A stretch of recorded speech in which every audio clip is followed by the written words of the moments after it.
of reality. Mm-hmm.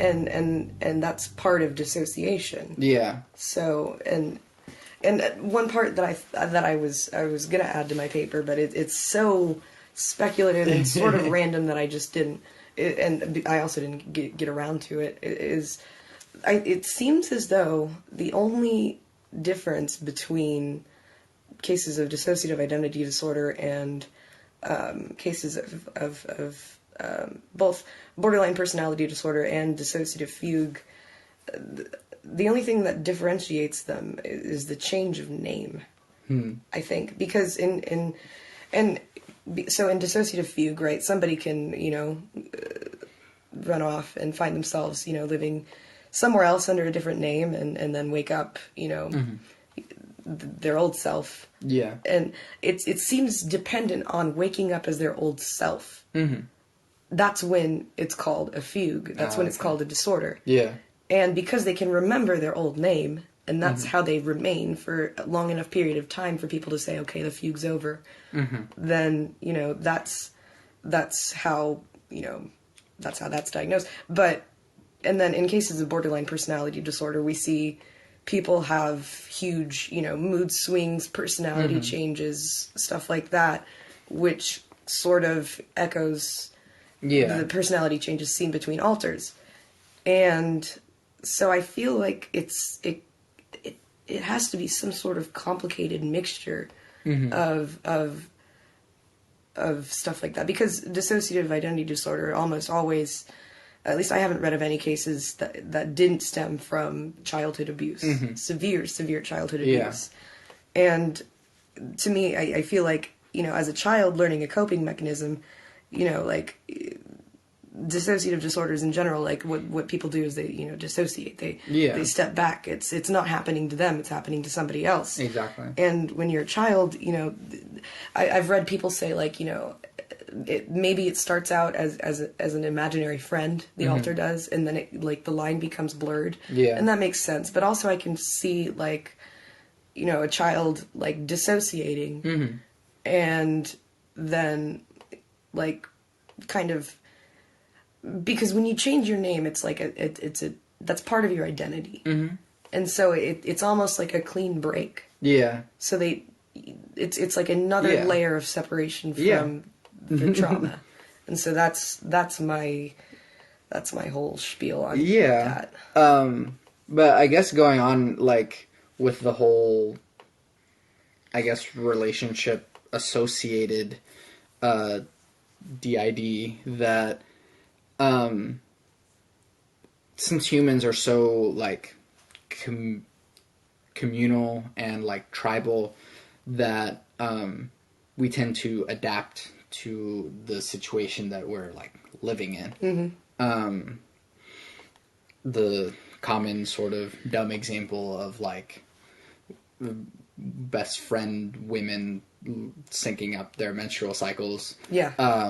But even more so with, like, psychological states that, I don't know if someone could create alters because they're in a relationship with someone who also has DID. Like, but at the same time, it kind of almost seems like the fugue-ish state, because if once they leave the relationship, then they sort of come back to whatever their normal was. Then it's hard to say whether or not they really had it in the first place. But even though the breaks in between where like certain different ones spoke a different language. And so it's hard to say, for one, where the other one picked up the language that no one else speaks. And at the same time, if that even really was the language that they were speaking, or maybe they were just telling themselves that was. I don't know. Regardless, I do think it's maybe plausible that someone could develop certain psychological disorders given the people that they're around. And I think that could also happen, sort of non sequitur, but I think there were these people that were trying to do an experiment where they were not mentally ill, but they went into a mental hospital, pretending to do so, but then once they decided that the experiment was over, were unable to leave because people were not believing them. Oh my God. That, hey, no, I'm not actually mentally ill. I was just doing an experiment. And they're like, oh, okay, well, just go back to your room. And Wow.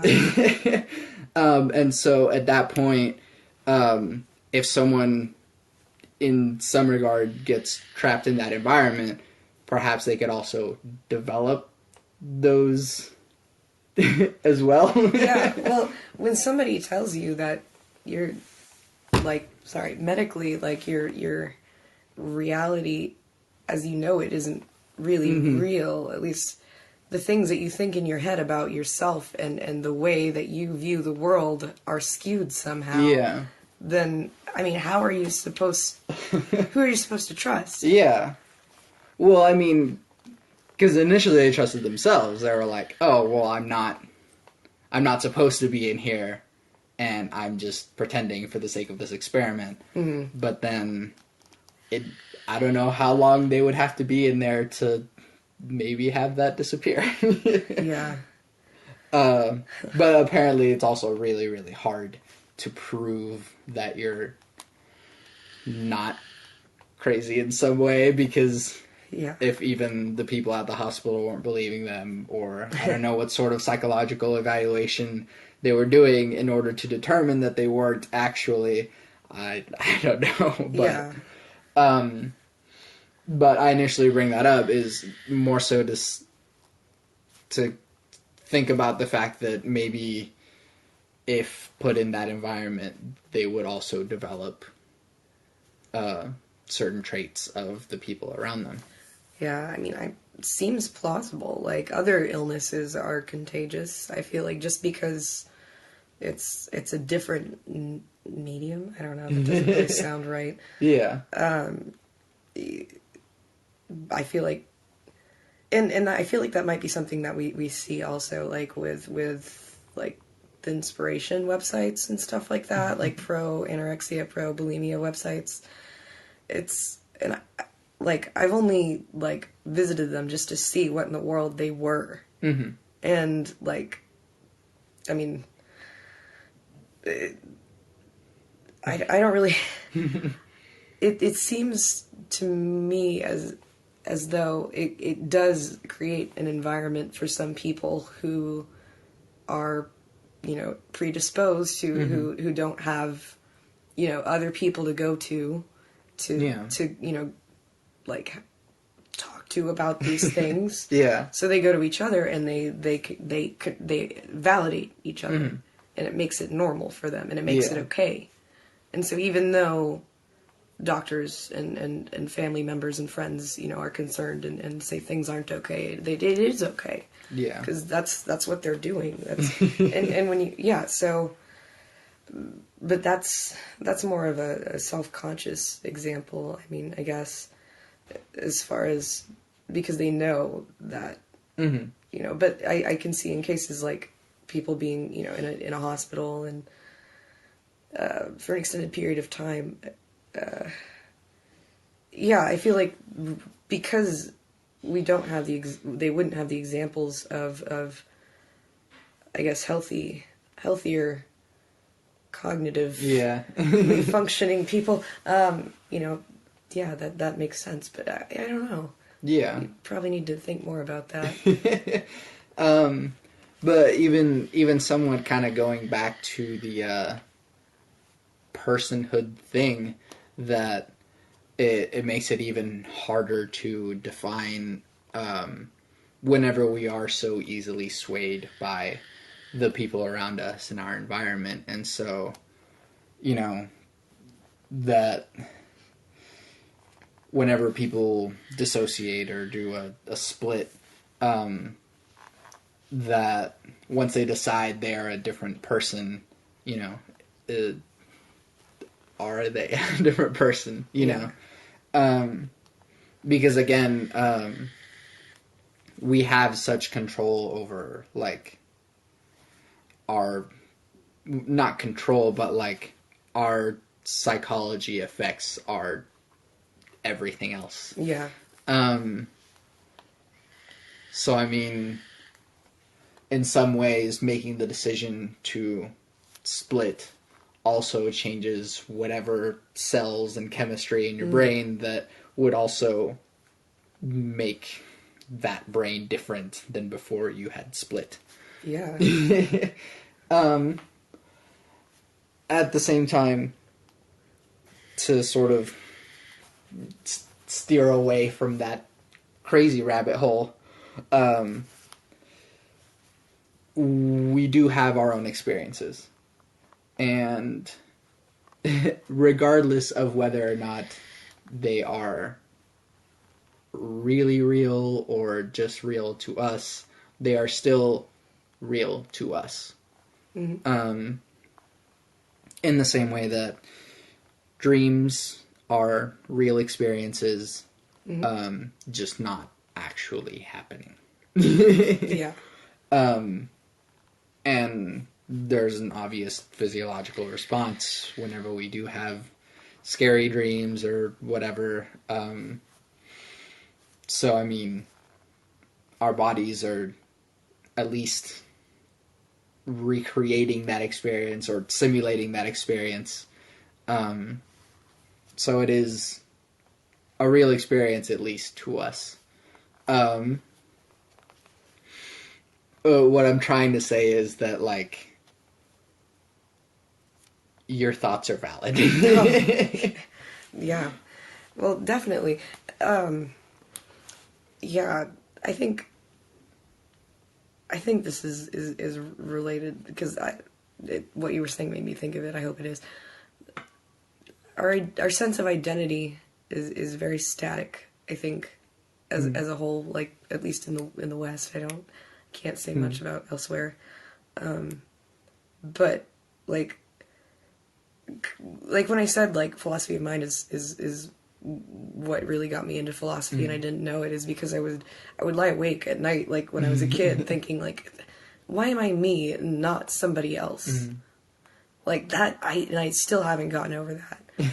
and I think that kind of played into sort of, like, my development of, like, depersonalizing, like, and derealization and stuff like that.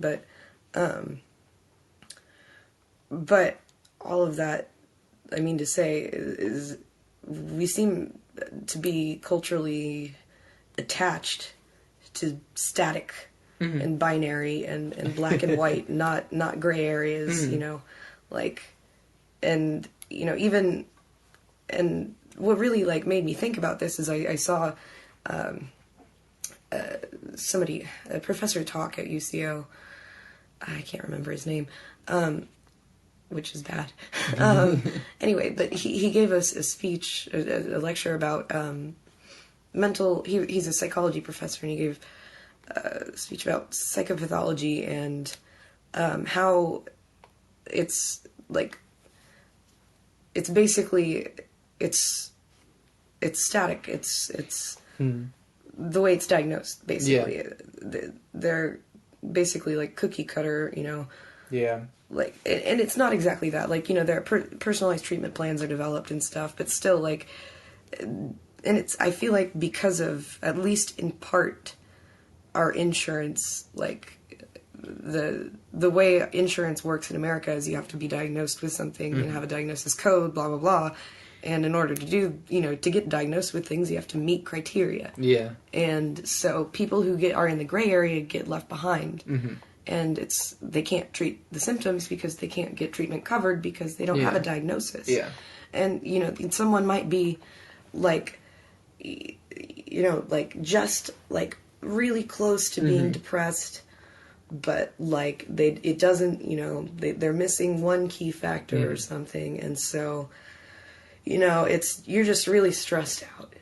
That's all it is. Yeah. And and this person may or may not get worse over time without treatment. And it also I feel like it leads people to think also to label themselves as broken or sick, like inherently, because they're outside of the normal. Yeah. But in reality, they're just a bit higher up on a spectrum, or lower, or whatever the spectrum is, and that's not necessarily a bad thing. It's only bad in the way that it negatively impacts their lives and the lives of those around them. But if that can be treated, then that's fine. And so I think we need to move more towards symptom-based treatment, which it ties into dissociative identity disorder. Like just because I think that it's a case of a single person, right? That doesn't mean that all cases need to be thoroughly integrated. You're not recovered until all of your alters are gone. That's not. Sometimes, recovery for someone with DID means just getting all of the alters to work in a way that doesn't disrupt that person's life. Yeah. So, yeah. Yeah. I mean, it sucks because there's a level of, acceptance where it might not be beneficial to be. So, and I feel like we've been seeing this a lot in culture lately, but kind of like how you were saying that if there's websites that are saying that are pro anorexia or pro bulimia, it's hey, it's okay to be blank. Yeah. That's not good to accept because it's not good for you. Right. And I wonder if there's certain things in cultural bias, I guess, that maybe we're okay with that we shouldn't be, or that our culture is shifting towards being more okay with that we shouldn't be. Right, Bart. What? But I mean, even certain things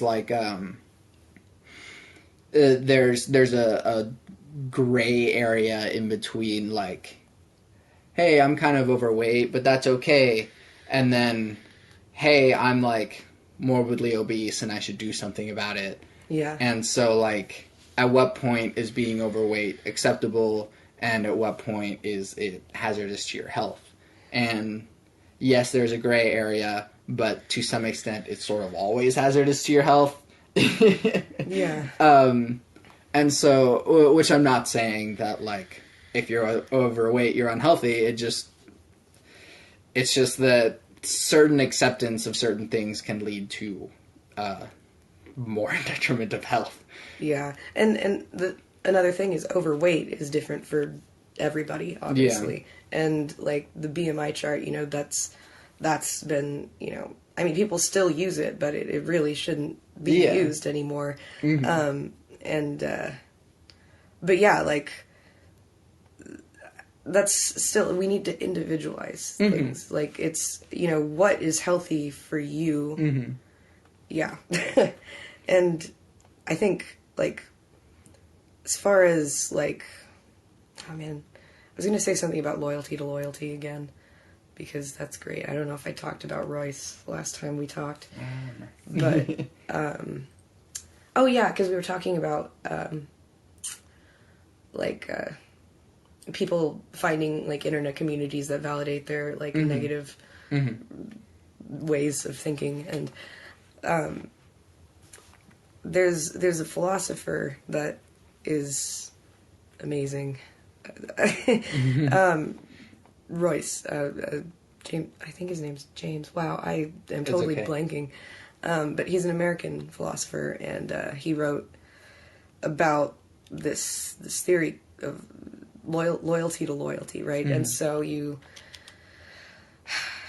let's see if I can explain it. Crap. Okay.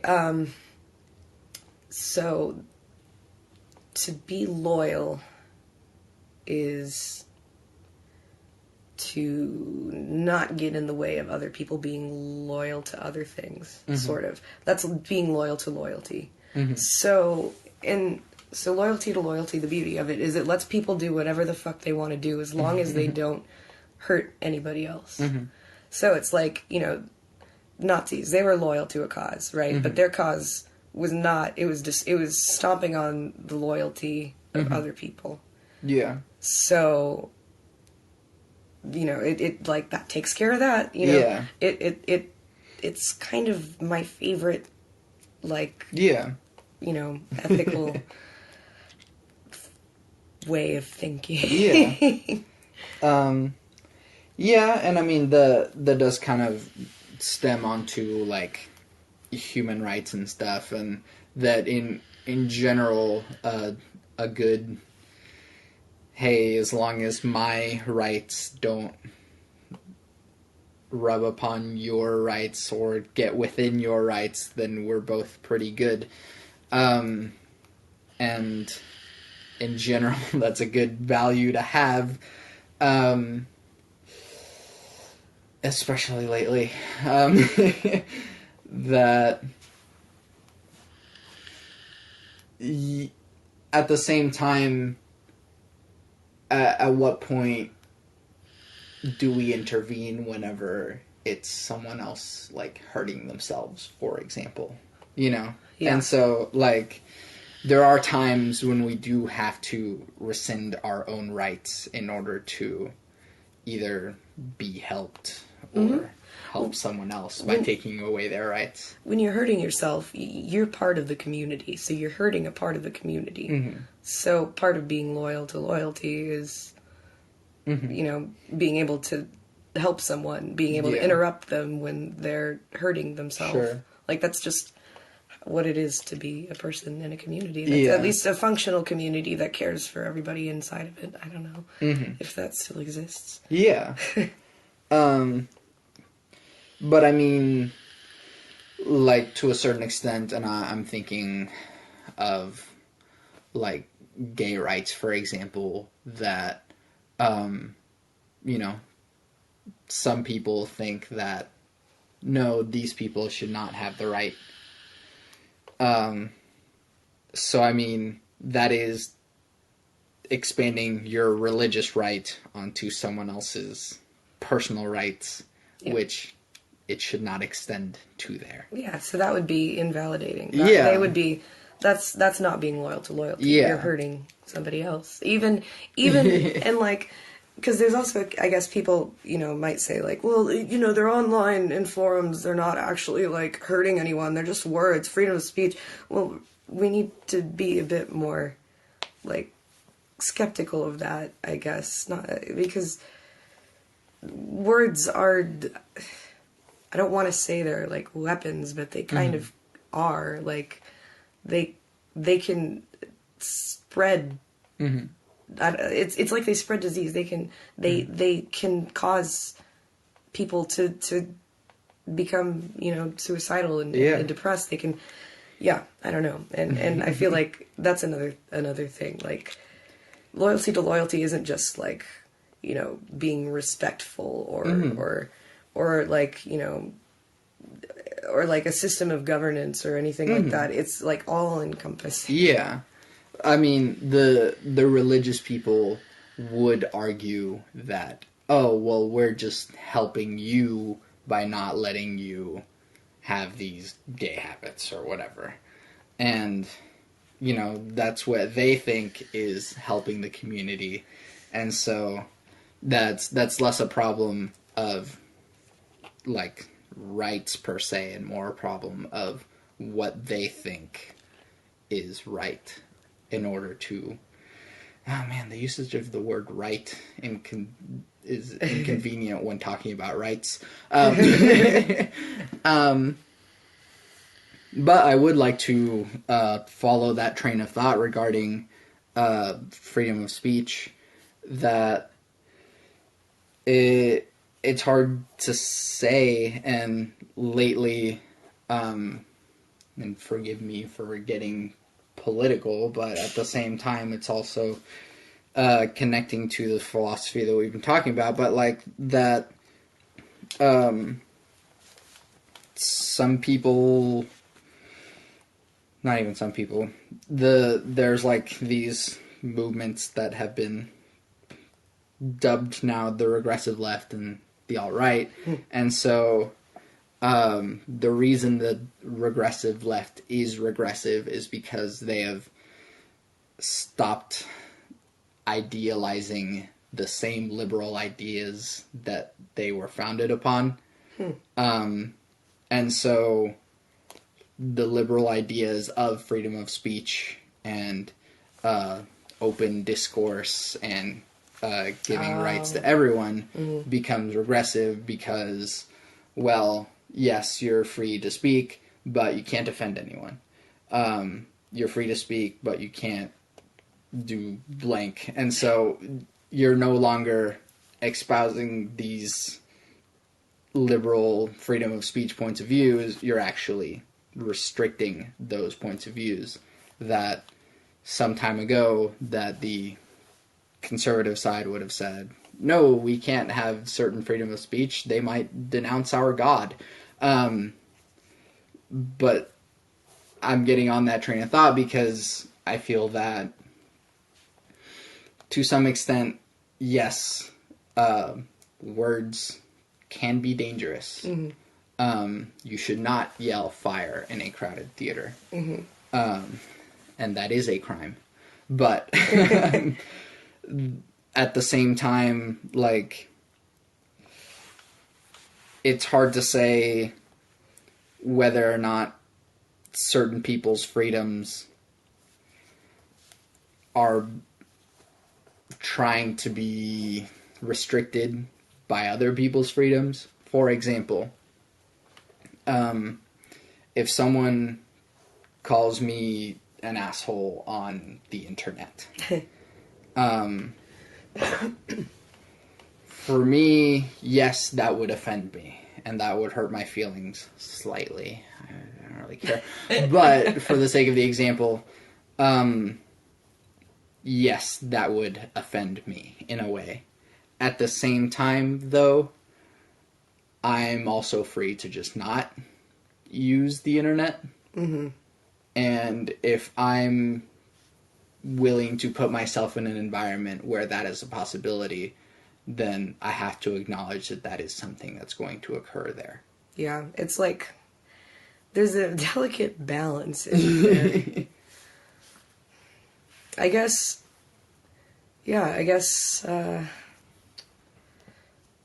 and I know it's hard, but like that is kind of why I do challenge the idea of like trigger warnings in college, because why are you in college to not be triggered? You should be somewhere else to not be triggered. Yeah. And college is probably not the place for you if you think you will be triggered in college. I think that as far as, because I think trigger warnings are important, but there's a way to do it. And like, I feel like the best way that I guess a college could handle that is, I mean, I'm sure that like having some sort of requirement to put trigger warnings on syllabuses or at course descriptions, like I'm sure that would just be a whole fiasco. But also, that would be, you know, a nice gesture to students with. But otherwise, yeah, that's, I think that the whole point of college is to learn about the world, and the world is a horrible place, sort of. But like I had a moment like in the philosophy of mind class that I was in. We were watching a documentary about dissociative identity disorder because that was really the best way to experience it. And there was a girl on that documentary who was like, she was in, you know, an altar, and she sounded like a child, and she was like talking about like, you know, her experience of like, I guess, being raped, and it was like really vulgar, and like I started shaking and sweating. Yeah. And it came out of nowhere. Yeah.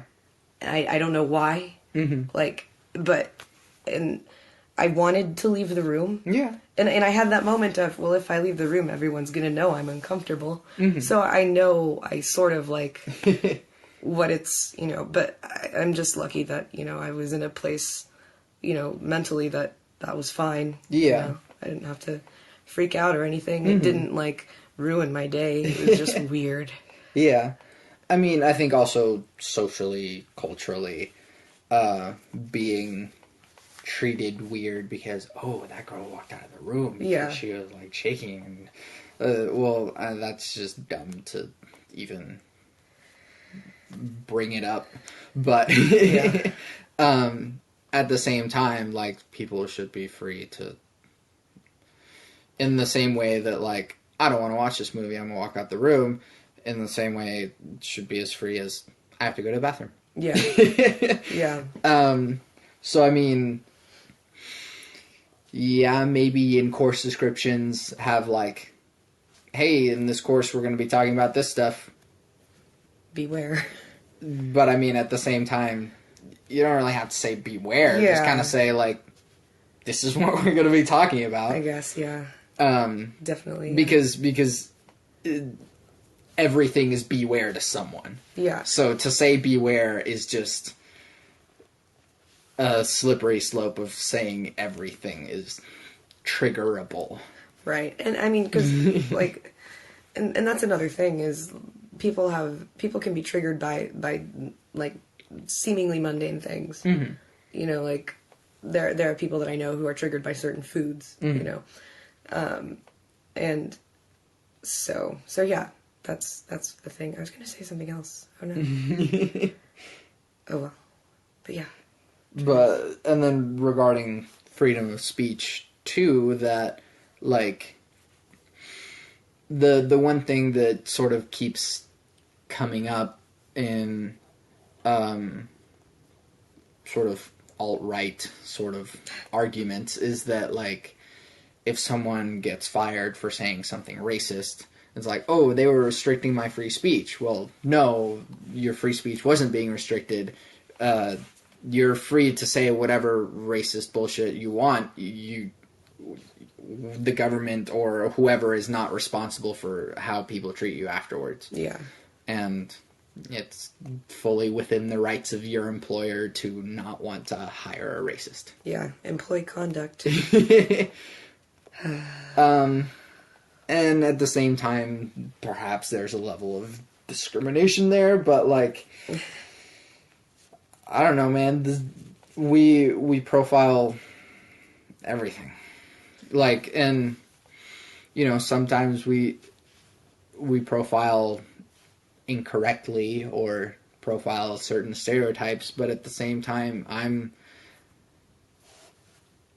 I understand that since my name is Santiago Ramones, someone will assume that I'm Hispanic. That is a correct assumption, but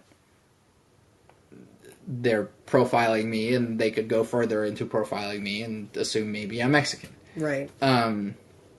Which isn't true. But once that happens, I can just, like, no, I was born in Venezuela, and that's fine. Yeah.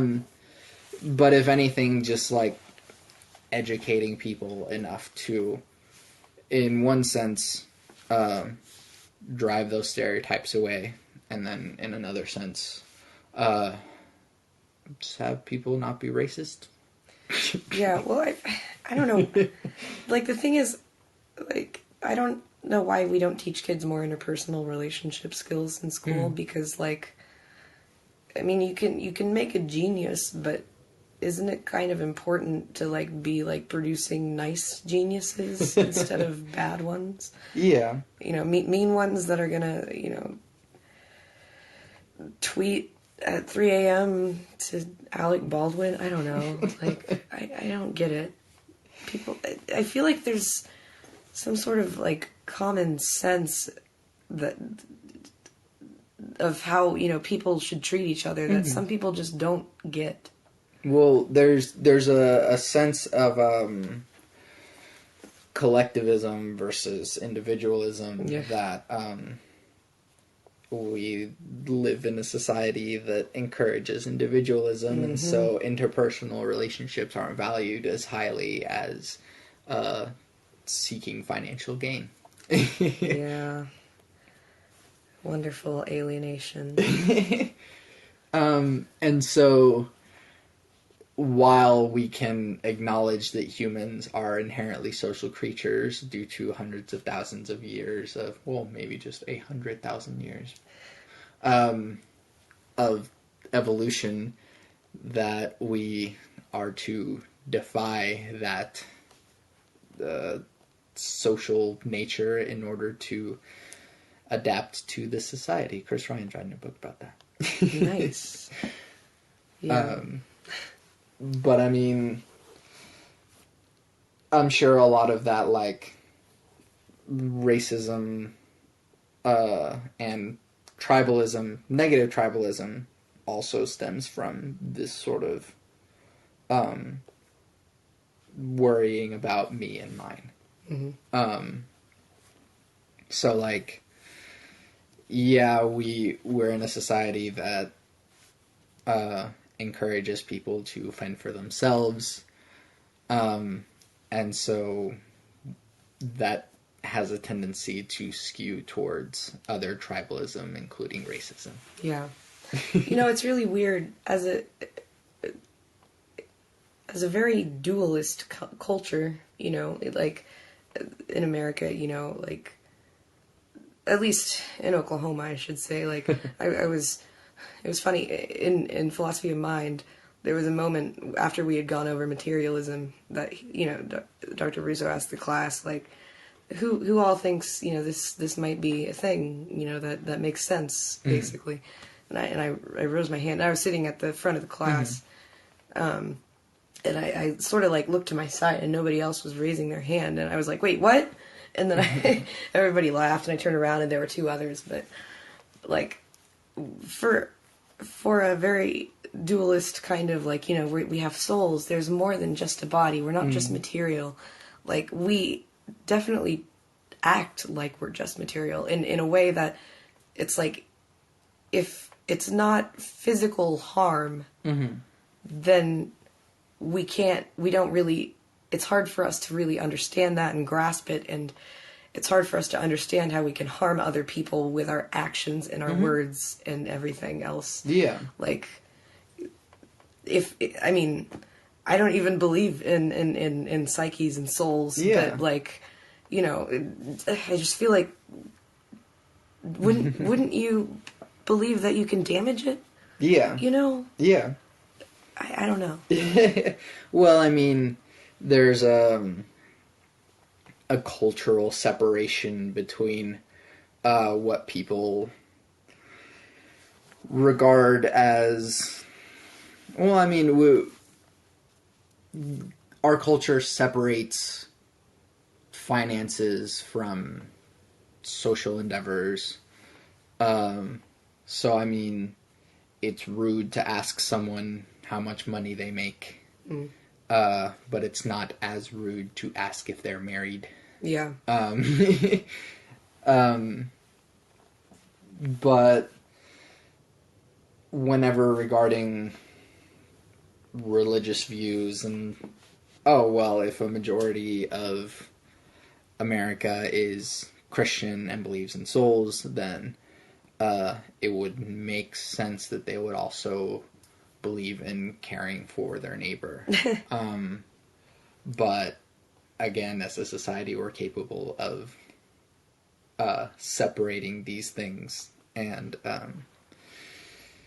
I guess in a way, going back to how insurance sort of puts things in boxes, and if you meet this criteria, you're within this box. Yeah. We're able to keep things in our neat boxes and not have a nice gradient across things. And so the box of, hey, this is our business endeavors and we want to exploit the environment as much as we want in order for financial gain, but don't bring up the fact that I'm also a Christian. Yeah. But the two are directly linked. Yeah. Well, contrarily linked, but Yeah. I don't know, and I think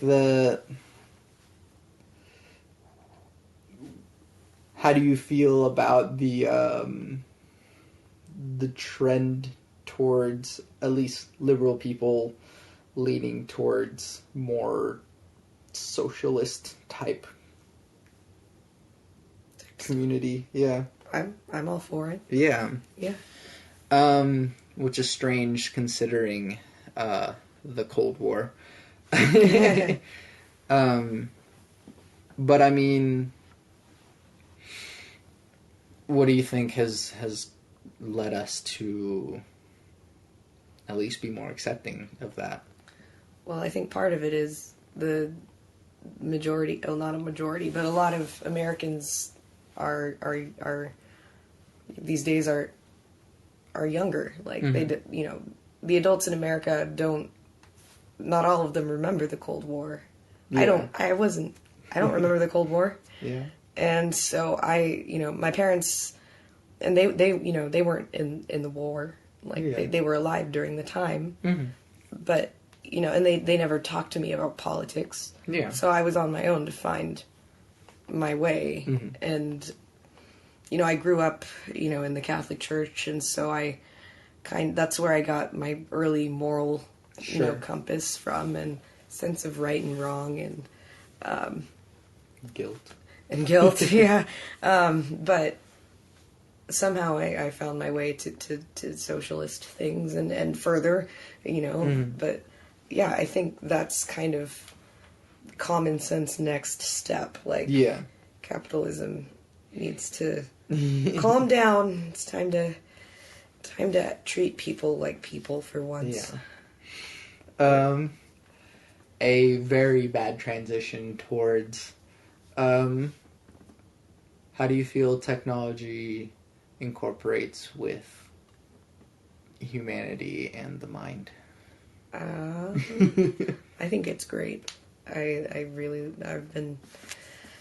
think I bought like 3 books on like the deep web and cyber warfare and other like deep, dark, scary things about like the internet that I didn't know, because the way that you structured that sentence made it sound like you said you bought 3 books from the deep web. Oh yeah. I was like, man, how'd you get in there? Yeah, they're very old books made out of human flesh.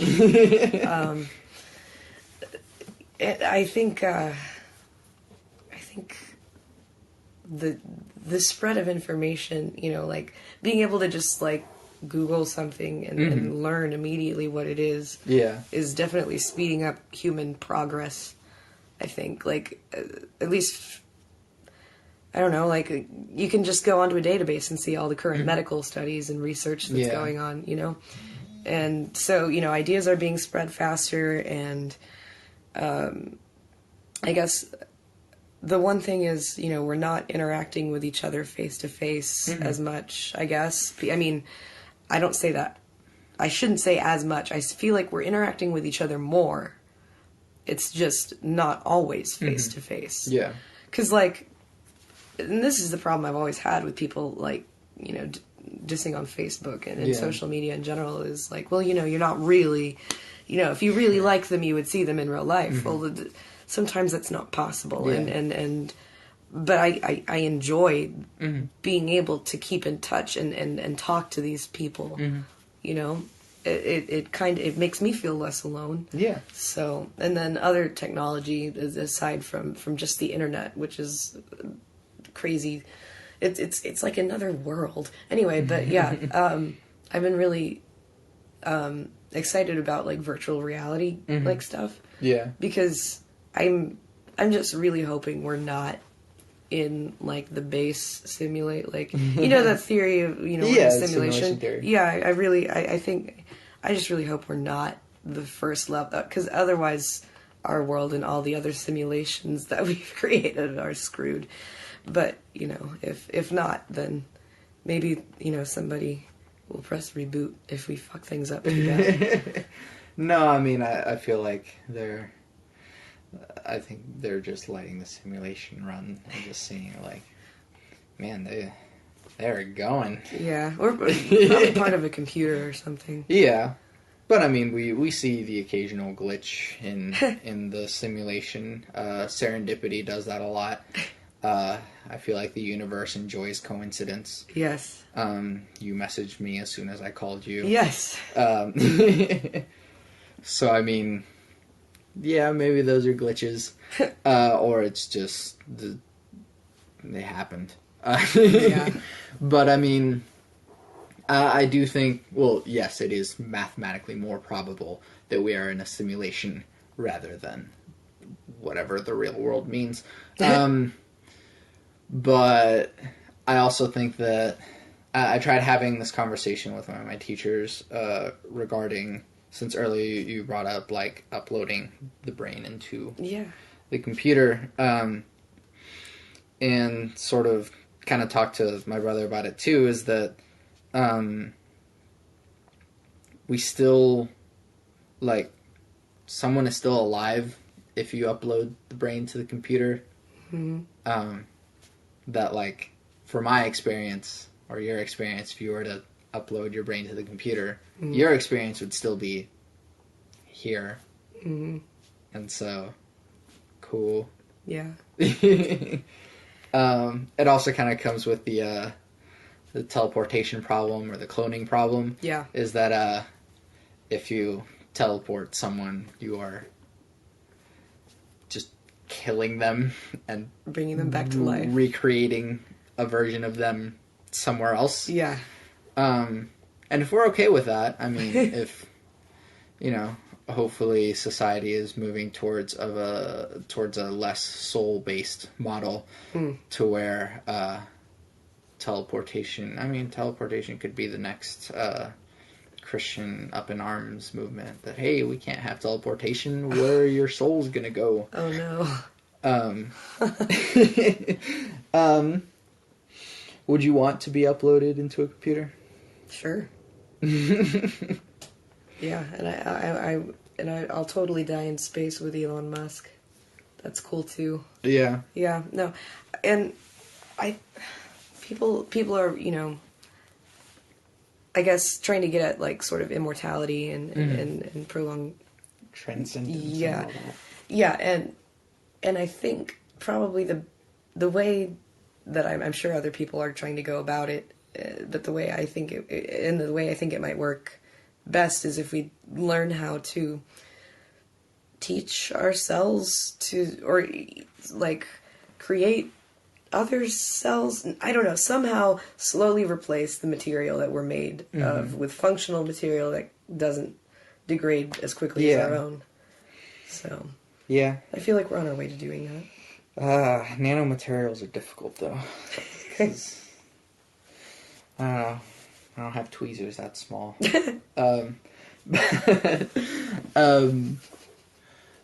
Because I also think that if I were to... Man, that one got you. Sorry. Okay. Because for me, if, like, my arm were cut off, I would totally want a robot arm. Mm-hmm. But I don't know. To an extent, death is a gift. Yeah. What was it that Tiger had brought up? It was some Lord of the Rings lore that basically the humans in Middle Earth are sort of seen differently by elves because elves are immortal. That humans do a lot more and experience a lot more because their time is limited. And so, in a way, extending our lives, or rather putting off our deaths, might cheapen the experience that we have. I never thought of that. Oh no. I guess in a way you could sort of be slowing down time by elongating the lifespan, because then progress is going to be slower, I guess. Yeah. If that, something like that. Exactly. Happens. Because for me, if I were to live forever, I would just want to learn everything. Yes. That would be my sole purpose if I were to live forever. It's just, I want to know everything. I want to know the answers to the things that I've never had answers for. Yes. Nor will I ever have the answers for. But I mean, yeah, I'd like to know what's smaller than the sub-quarks or whatever, however small those subatomic particles get, and what goes beyond strings, and then even farther in the macro, and what's beyond the known universe. Yeah. But I know that I'm going to die before I ever know any of that, and that's okay. I mean, the way things are going, we don't know. Yeah. I mean, I feel like it's almost possible that humans will be immortal by the time it's time for us to die. Yeah. But I mean, at the same time, I want my consciousness to have all those answers. Yes. I accept the fact that it won't. Yeah. But I mean, would humanity continue progress at the same pace, knowing that it won't die as soon? Yeah, I don't know, but probably it seems like, at least we'd slow down a little bit. But it seems like time, like I said, time in general might just slow down. We might just take longer. I don't know. Just sleep longer. I can't even conceive. I can't conceive it. Yeah, it's sleeping. I feel like something good that would come out of it is that, given that we would be the people that have to live on this planet for longer, we would continue trying to preserve the planet rather than not giving a damn about destroying it. Yeah. That, I don't know, if I were to give the board of directors of Exxon immortality, would they those solar panels are looking really good now. I don't know. I feel like they'd probably just try and build some sort of diesel-powered, spaceship to take us to a different planet with more oil. I can see us getting to the point where it's like, well, we just need to stop trying to save the Earth and pour all of our resources into building shit to get us off. Yes. No, I do acknowledge the fact that it's highly likely that the Earth is beyond saving. And I hope not, and I want every effort to be made in contrary of that. But at the same time, we're not getting off this rock without world peace. Yeah. It's just not going to happen. Yep. And certain other things, I think I brought it up with other people that we sort of discussed how perhaps even maybe a universal language or maybe just symbol language that no matter where you go, you can read it and go, hey, this symbol means pull. So that I'm not stupid and trying to push this door. But at the same time, having a universal language requires all these cultures coming together in order to work on a universal language. Yeah. Yeah. I was thinking about emojis the other day and how, they're kind of at least I imagine, some sort of life form studying Earth from the future. See how their language, it went from hieroglyphics to very complex written words, and then it's back to hieroglyphics. and I know that some people probably think, oh, it's degrading, language on the internet is degrading, but I feel like it's just changing and it's adapting, it's becoming more efficient. It's easier to use some emojis to, show you're kind of anxious and embarrassed about what you just said. There's an emoji for that. Yeah. And it's kind of weird, but it works. Yeah. God, I just fucking hate emojis, though. Yeah. They just look so dumb. Oh, gosh. They do. No, I mean, it makes sense. And in my digital media class, we sort of discussed how there are people that sort of have that sentiment that, oh, language is just being destroyed by internet leet speak or whatever. Yeah. But at the same time, it's sort of like being bilingual. Mm. That maybe people in the generation younger than us are able to, on the internet, speak entirely with emojis. But then whenever they're writing a paper for their English class, they're able to switch back to their English and actually write a paper. Yeah. At least I certainly hope so. Yeah. Because, I don't know, something that I really like about that meme where it's like the deteriorating image with the like increasingly complex thing is that it requires people to, rather than make something stupid, they add further complexity and eloquence in their language, and that's actually pretty neat. Yeah. It is.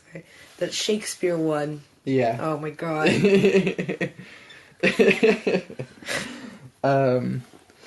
Yeah, we're going to talk about memes, but it happens at some point. Yes. But I mean, going back to technology at least, is there sort of a stepping stone in between, I guess, that like uploading transcendence, or...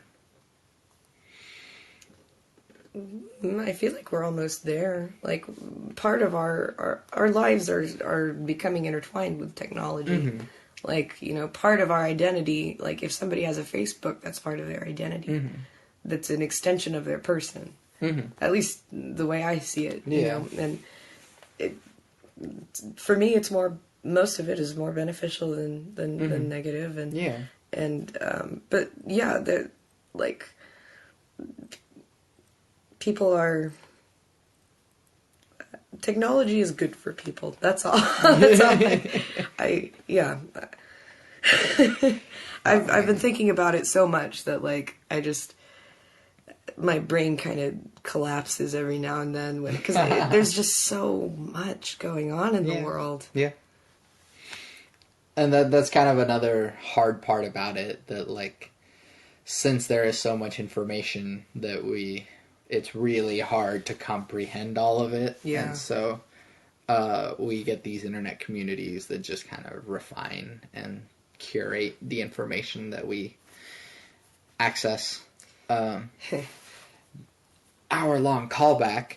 Do you think maybe these internet personalities are just a different personality in general? I mean, maybe. I don't know.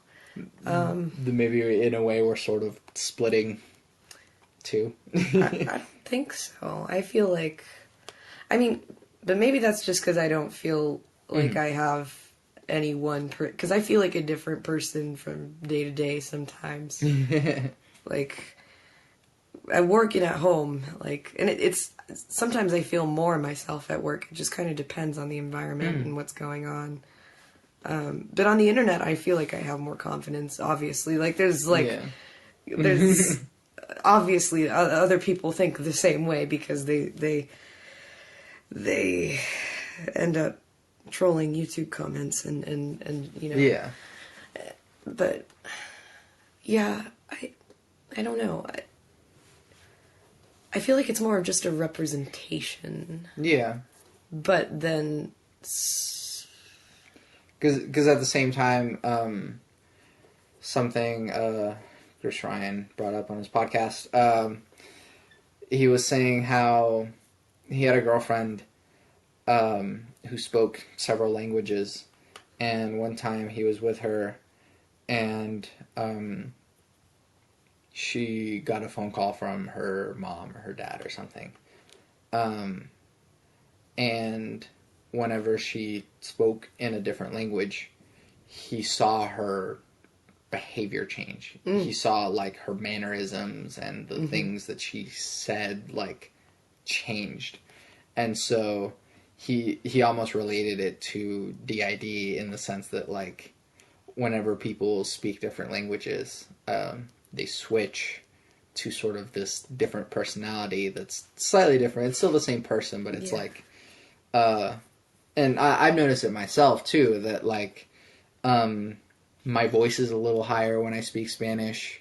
I mean, obviously my vocabulary is worse, but that's more because of the language. But, like, that also affects how I say things and what I say, because it's almost more childlike because I stopped learning more Spanish when I turned 6. But at the same, like, and at the same time that if I have to switch back and forth when talking with someone or, like, 2 different people, it feels like a deliberate, like, flip of a switch to go, ahora estoy hablando español, and now I'm speaking English. So that even my thoughts have to change language. Wow. But at the same time, relating that to sort of our internet personalities, that, you know, at one point I'm, you know, Santiago Ramones, like, people know me, but then if I'm online on Xbox and my gamer tag is Bong Ripper 420, then, you know, I'm no longer Santiago Ramones, I'm Bong Ripper 420. That's not my gamer tag, that's a callback from a different podcast. Yeah. Yeah, I figured that didn't seem exactly fitting. I mean, I guess not necessarily with, like, your social media presence, but, like, have you felt that with certain games, maybe? Like a different... Like, you're a different person whenever you're like, oh, my Commander Shepard is an asshole, and so, yeah. yes, actually. Yeah, like, in Skyrim, my favorite character I've made so far is, like, a dark elf. And she's bald, and she's got fucking crazy face paint, and she's, like, in the Dark Brotherhood and Thieves Guild, and, like, which kind of totally don't go together, but I was like, Thief and Dark Brotherhood, the two not okay things. Yeah. Even though, like, Thieves Guild is different. But anyway, but yeah, like, it's like I almost felt more confident while I was playing her as a character, because she's, like, this super bad bitch. Yeah. You know, like, double... I can't... Words. Knives. Sneak attack. That's it. Yeah. Yep. That's what I feel. I feel like I can do when I play Skyrim, but it doesn't work in real life. Yeah. No, I mean, and I've been playing Skyrim as female high elf. Yeah. And, while I don't necessarily become a woman whenever I'm playing Skyrim, I do, my, like, choices and word boxes or, certain approaches that I take to combat are different. So in a way, like, we're using technology to accommodate our different personalities, I guess. Yeah.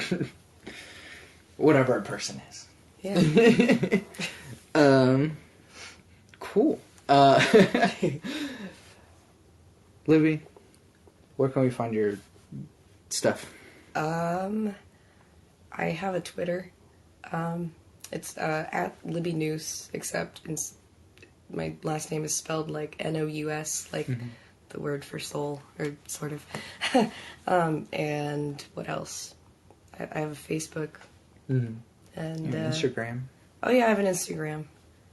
I forget what my... Yeah, hypotenuse. I don't remember my names. Yeah. A different personality for each of these. Yeah, basically, yeah. Yeah, and just hit her up if you want to have like a cool internet conversation. Yeah. And I'm Santiago Ramones. I make music. I have this podcast. You can find that on my website, santiagoramones.com. You can also review this podcast on iTunes, because apparently that helps metrics and stuff. And I don't think there's many podcasts, or at least highly popular podcasts, that sit under the philosophy tag on iTunes. And so hopefully I can sit a little bit higher on that one. With your reviews, obviously. If you enjoy it. If you don't enjoy it, then please don't say anything. Just say it to me, but don't put it on iTunes. I'm kidding. Say whatever you want.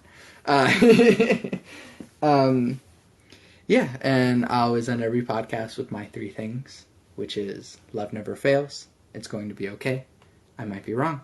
Thanks for listening.